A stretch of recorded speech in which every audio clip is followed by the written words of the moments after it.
테슬라 주가가 현재 많이 폭락해 있습니다. 굉장히 어려운 상황인데요.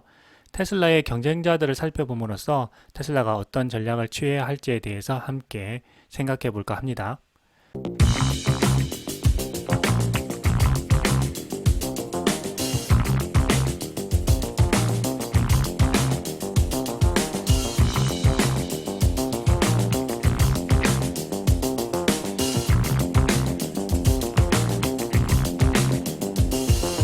CNBC에서 아주 좋은 프로그램을 준비를 했었는데요. 바로 BYD에 대한 집중 탐구하는 그런 프로그램이었습니다. 어떻게 해서 중국에서 가장 강력한 전기차 회사가 되었는지 하는 내용을 분석한 내용이었는데요. 이 프로그램을 살펴보게 되면은 과연 이 BYD의 장점은 무엇이고 어떻게 해서 성장을 해왔는지 그 성장 전략을 자세히 살펴볼 수가 있습니다. 그리고 테슬라와 지금 경쟁하고 있는데요. 테슬라는 이 BYD와의 경쟁에서 어떻게 우위를 점할 수 있을지에 대해서 함께 살펴보는 좋은 기회가 될 것 같습니다. 이 BYD는요, 이 왕찬포 회장이 창립을 했죠.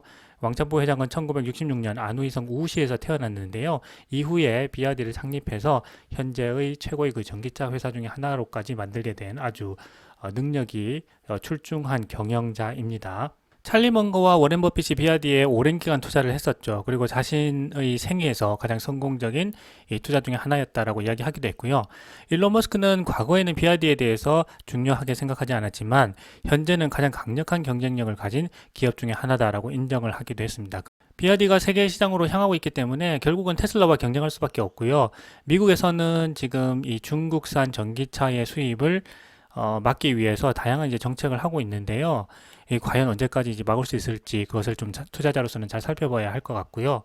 지금 남미 쪽으로 먼저 가려고 하고 있습니다. 유럽에서는 이제 독일까지 수출을 했고요. 이 남미 쪽으로 가려고 여러 공급망을 구성하는 그런 작업을 지금 하고 있는 것으로 알려져 있습니다.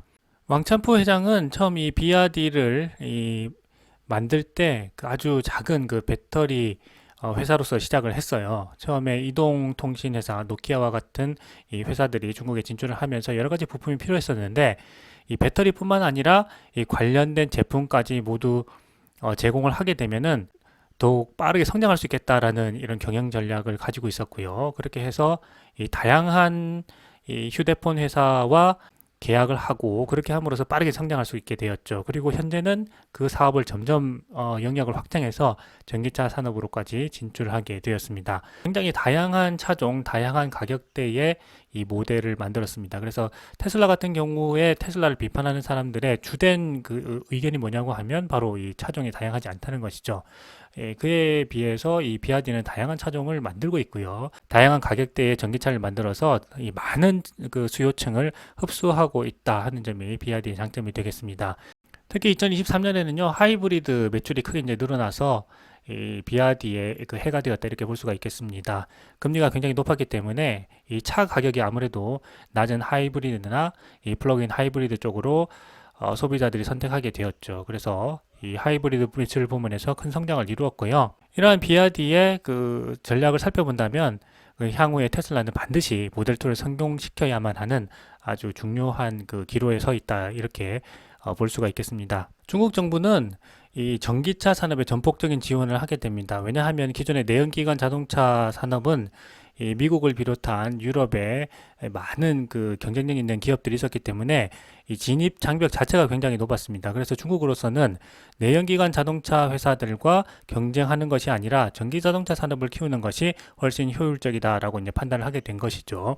그래서 이 전기차 침투율을 높이기 위해서 굉장히 노력을 했고요. 특히 BYD와 같은 기업들을 전폭적으로 이제 지원하게 됩니다. 워렌 버핏도 이러한 시장의 움직임을 빨리 읽었고요. 그래서 BYD에 일찍부터 이제 투자를 하게 되었고 아주 큰 그 성공을 이루게 되었습니다. 왕찬포 회장은 굉장히 뛰어난 경영 능력을 인정받고 있습니다. 특히 워렌 버핏과 찰리 먼거 그리고 이 빌 게이츠까지 이 왕찬푸 회장의 이 경영 능력을 인정을 했고 그렇기 때문에 이제 많은 투자를 하기도 했었죠. 중국에서 이동통신이 처음에 이제 활성화돼서 휴대폰용 배터리를 제조하다가 이 다양한 부품까지 이제 확장을 하게 되었고 이후에 이제 배터리를 만들고 이 배터리 능력을 기반으로 해서 이 전기차까지 만들게 되었습니다. 그런데 2022년에 가서는요, 약간 생각이 좀 달라진 것 같기도 합니다.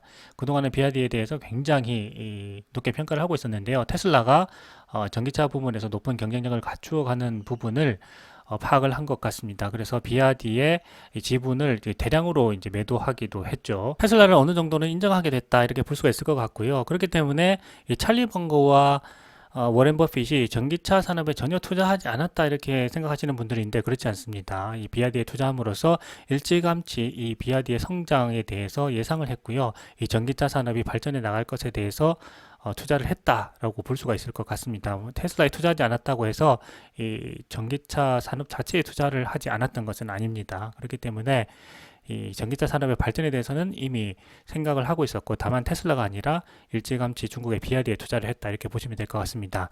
비아디 같은 경우에는 자사에 들어가는 배터리를 스스로 만들죠. 특히 이제 블레이드라고 하는 굉장히 성능이 높은 이 배터리를 만듦으로써 이 원가를 극적으로 이제 낮추고 전기차 분야에서 이 경쟁력을 갖추게 되었습니다. 이 실험도 했어요. 과거에 보면은 NCM 배터리 같은 경우에는 이 어느 정도 이제 파손이 되게 되면 불이 붙게 되는데 블레이드 배터리 같은 경우에는 이 화재가 나지 않았죠. 그러므로서 세계를 좀 놀래키기도 했어요. 이러한 배터리 기술을 바탕으로 해서 이제 전기차 산업으로 진출을 하게 되었습니다. 특히 다양한 차종을 생산하고 있는데요. 전기버스도 생산하고 있고 수출하고 있습니다.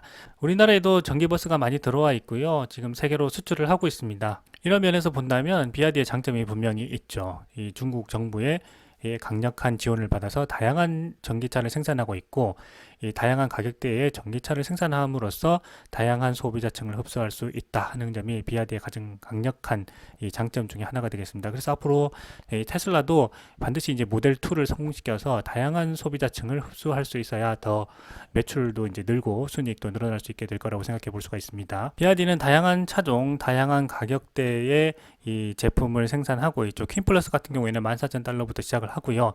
260에서 370마일을 달립니다. 아탄 같은 경우에는 34,000달러대부터 이제 시작을 하죠. 시갈 같은 경우에는 10,000달러부터 시작을 하고요. 190에서 250마일을 달리고요. 이 셀 같은 경우에는 22,000달러부터 시작하고 280에서 350마일까지 주행거리를 기록하고 있습니다. 비아디의 성장은 어떻게 보면은 이 왕찬프라고 하는 그 훌륭한 CEO의 그 경영 전략에 의해서 체계적으로 성장을 했다 이렇게 볼 수가 있을 것 같습니다. 배터리와 관련된 기술을 바탕으로 해서 이 사업을 확장하게 된 거죠. 그래서 이 처음에는 내연기관 자동차를 인수를 했다가 이 내연기관 자동차를 과감하게 접고 이제 전기차에 올인하는 전략이 바로 성공하게 됩니다. 2023년 고금리 속에서 이 비싼 가격대의 이 순수 전기차보다는 이 그보다 낮은 가격대의 이 하이브리드 차에 집중함으로써 이 소비자들이 많이 선택할 수 있는 전략이 성공을 했다 이렇게 볼 수가 있을 것 같습니다. 그리고 특히 비아디 같은 경우에는 중국 정부의 전폭적인 지원을 받고 있기 때문에 이 테슬라와 비교해 본다면 굉장히 중국 내에서는 이 좋은 경영 환경을 갖추고 있다 이렇게 볼 수가 있고요. 이 테슬라 같은 경우에는 최근에 바이든 정부의 이 많은 비판적인 입장을 일론 머스크가 이제 밝힘으로써 CEO 리스크를 불러일으키기도 했죠.